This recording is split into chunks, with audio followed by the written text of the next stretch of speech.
Ladies and gentlemen, I am sat here right now in a genuine state of disbelief because patch 13.1 landed last night. This patch was really all about kind of fixing a lot of bugs and laying the groundwork for kind of next month's events. So not many too huge changes in terms of content and champions. We had a bit to Civil Warrior, a bit to Cyclops, which we'll talk about a little bit.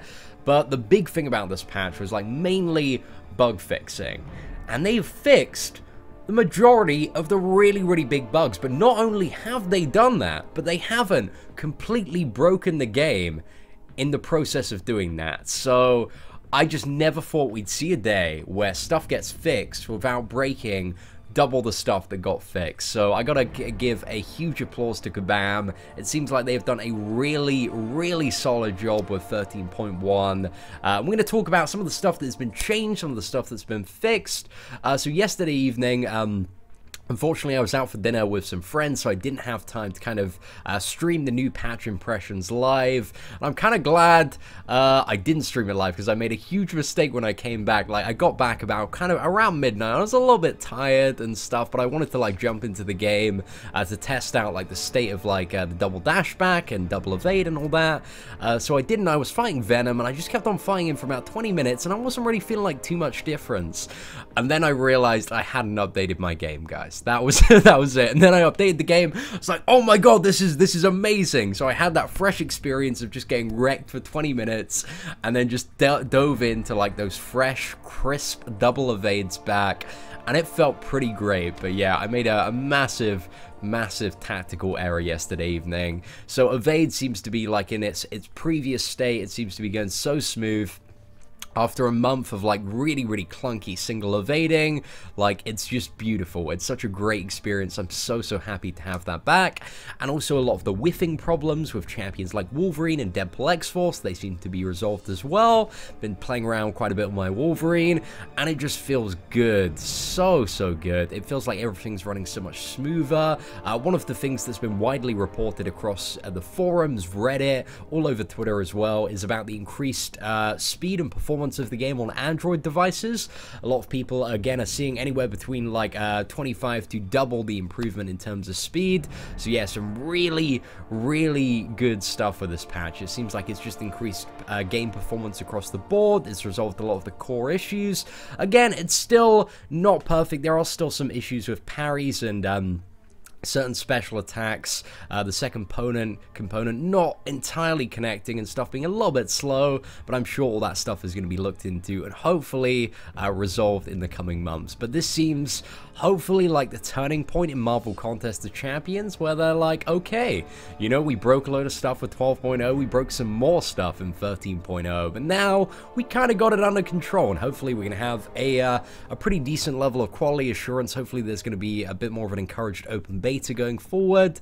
The communication on the forums, especially from Kabam Mike yesterday, was pretty lit. You know, you did a damn good job, so I'm looking forward to hopefully, you know, some more open dialogue, and hopefully it just signals a turning point in Marvel Contest of Champions, where we can work toward having a good-ass relationship with the developers, and the developers being a little bit more open and honest and just getting stuff fixed quickly. Now, with that in mind, one of the next things I want to talk about is compensation. So Resident, shortly after like the patch notes went live, the 13.1 notes, Resident made a post about compensation and are we going to see anything?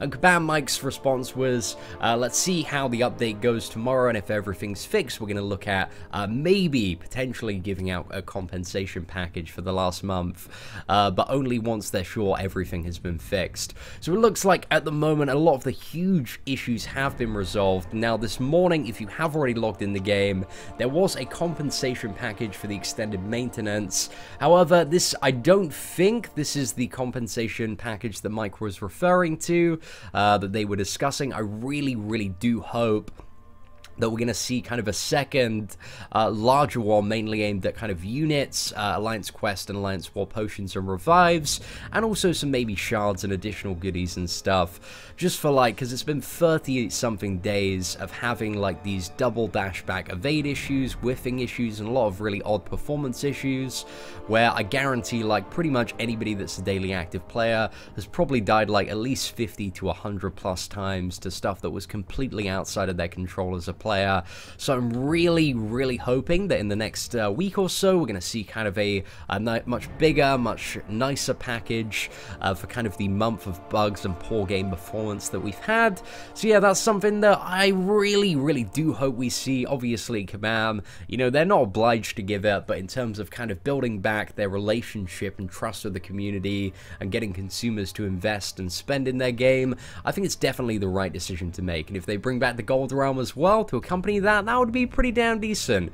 Just pull another 12.1 on us, and I think, you know, it'll be good. Just stay on the up and up for that. So apart from that, in 13.1, it's laid the groundwork for Carnage and Punisher, who are now confirmed to be the next two champions for next month's event. So next month's event is going to feature Carnage as the big bad boss, and also Punisher 2099 all over the loading screens in the game. But also Marvel Contest of Champions released this official promo video yesterday, which gives us a little bit of a look in at Carnage and Punisher in the game. Can't really see all of their special attacks, but we get a rough idea of what they're going to do. I think Punisher 2099 is coming up in a second, and then Carnage. Again, very cool special one there. Carnage's special, whatever special that is, it looked amazing though, where he's just lunging at the opponent. So hopefully this week, now that they're in the game, files, we're going to see the MCOC mod video, maybe actually later today or tomorrow, but it has also been confirmed by MCOC Trukos that Punisher is going to be a tech character and Carnage is going to be a cosmic character. So I actually called both of those classes in my initial predictions video, so I'm pretty damn happy about that. But I'm just hoping that Carnage is a pretty good character, because initially from the early abilities, like, he didn't seem that great, so I'm hoping there's a little bit more to him, or he just has some really insane damage. But at the moment, just from the information that we have, it looks like Punisher 2099 might be a little bit more hype, regardless of which, like, they both look like very badass characters, so they're going to be very good characters to acquire and play as freestyle champions, just for a little bit of fun. And the event starts next, what is it, next Wednesday on the 7th, so it's pretty much going to be this time next week. So, you know, for the event, of course, we're going to be doing our regular live streams. I'm really excited for that, actually. We missed out on the Guardians of the Galaxy initial live streams because I was flying to California last month.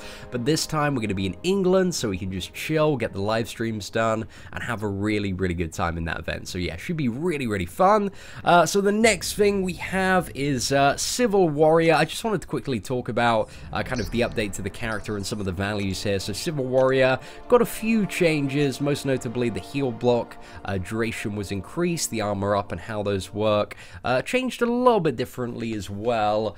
So the heal block's up to 5 seconds on a heavy attack, makes it much easier to connect over with a special attack there, and also pretty chain easy, just you know, kind of parry do a heavy attack and just keep on chaining that on if you want a constant state of heal block on the opponent. So that's pretty cool. It's a nice little change there. But also one of the interesting things we were talking about in the patch notes was how much was the poison and bleed resistance damage going to be for each stack of armor up, and it's actually 15% per stack of armor up, and this is decided at the point where the poison or bleed is applied to you, because I did quite a bit of testing on Abomination earlier, so you need to have those stacks initially. It's not really that great still. Like, you know, if you want to fight a poison or bleed character or node, you just want to use Vision. Like Civil Warrior, we're going to do a bit more of an in-depth video on him, but again, it still retains. I love Civil Warrior. He's such a badass character, but in terms of his actual uses in the game, there's no scenario where, like, Vision isn't a better character, aside from defense. And in defense, he's still pretty garbage because he doesn't do anything special in terms of fighting the character. He's just a bit tanky. And in terms of Alliance War defense, especially at the high tiers, you don't want a character that's pretty tanky. You want a character that does like some ridiculous thing that you have to very aggressively play around, like Evade or Mystic Dispersion or something like Hyperion's Power Gain, to make sure, you know, that you're going to get a solid amount of damage in.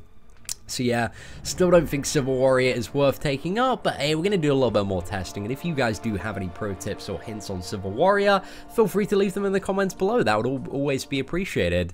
And then finally, we have the new 5-star champions. So now officially, guys, if you wanted confirmation, the 12 new 5-star characters are added into the 5-star Hero Crystal. I saw some people earlier today pull Captain America on Twitter, Black Panther Civil War, some guy on Reddit pulled 2 2 more though, so that's pretty damn lucky. But just to confirm, you know, if you were waiting for it to be 100% confirmed that the new 5-star champions are in, it is now confirmed. Like, all 12 have been added. I'm very, very tempted myself to open like 1 crystal, because I think we're probably going to go for a double Carnage opening, unless like he really, really sucks, because I really do need a good Cosmic 5-star. So, you know, we still have like a couple of weeks to do that. So it would mean I'd be able to get up to 30k and do a double opening for Carnage and open one of these 10k ones, which is very, very tempting. So I don't know about that. We're going to have to wait for the MCOC mod video. We'll see how hype Punisher and Carnage are, because if Carnage really isn't that great, and Punisher at the moment, he's looking really, really good. So if Punisher is like 110% hype confirmed, then we might just like go for the Punisher gamble. But I'm not really too sure about that one. We're going to have a little bit of a think about that. So far, ladies and gentlemen, I am very, very pleased with patch 13.1. I'm very excited for kind of what the future of the game entails now. I feel like in the last month as well, they've been holding back a bit of content that they wanted to release, but they didn't want to release just due to the fact that the game was in such a poor state in terms of its basic combat mechanics. So some of the stuff that I'm really hoping to see announced in the next couple of weeks. I feel like they might have a Michael Rooker challenge. I'm not really too sure about that. He's the actor that plays Yondu in the Guardians of the Galaxy movie, because they did like a he did a tweet on Twitter that was like, my character's coming to the game and I'll be announcing like a competition next week, a couple of weeks back, but then he never announced the competition, and I feel like they put that on hold due to the fact that the game was bugged. Whenever they've had like a celebrity endorsement in the past, the competition has always been like the first, top 3 fastest to clear it, get like a shout out by that celebrity on their social media. So yeah, I believe there's going to be I'd really like to see one anyway, you know. Hopefully, I love those challenges. They're a lot of fun, additional rewards, so they're always good to have. And the second thing is Act 5 Chapter 2. I feel like that is going to be coming sometime in the next month, because it's been like almost like 2 and a bit months now since we've had Act 5 Chapter 1. So yeah, really, really hoping to see a second chapter. I believe on the time frame they said they wanted to release all of Act 5 by the end of the year. So in terms of keeping with that schedule and time frame, it kind of makes sense that we're going to see like the second chapter sometime this month. So yeah, overall, I'm really optimistic, very, very happy about this patch. It looks like a lot of good stuff is going to change. But anyway, I'm very interested to get your input, ladies and gentlemen. Are you enjoying this patch so far? Do you see a performance increase? Are there any issues that you're still struggling with in the game? Let me know in the comments below. Apart from that, ladies and gentlemen, I hope you enjoyed today's video. Thank you very much for watching. Take care and have an absolutely fantastic day.